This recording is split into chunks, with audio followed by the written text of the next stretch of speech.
In this video, I will be showing you how to use Wispr Flow properly in this beginner's guide. Let's get started. I'll begin here on the home screen, where I can see my daily stats, like my word count and average words per minute, to track my productivity over time. Now, I'm moving to the Dictionary tab.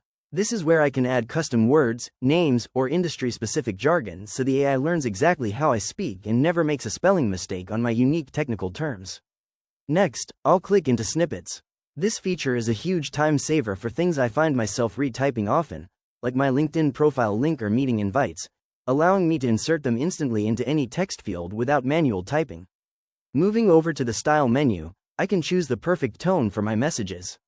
I can switch between formal, casual, or even excited styles, and the app will automatically adjust the punctuation and capitalization to fit the specific platform I'm using, whether it's Slack, WhatsApp, or an official email.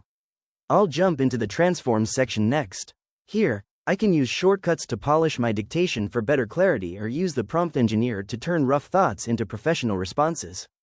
I also have a scratchpad available for quick brainstorming sessions and saving content ideas that I want to come back to later.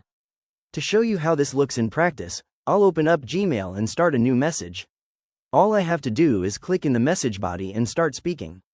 I'll start with a quick, "Hi sir." Now, I'll dictate a longer response. "Thank you for the update. I have received your instructions, and I will start working on the task right away."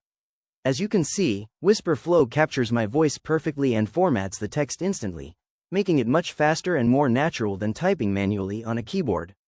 It's an incredibly efficient way to handle all of my daily communications without ever breaking my flow. If you found this walkthrough helpful, please consider liking the video and subscribing for more quick tips and tutorials.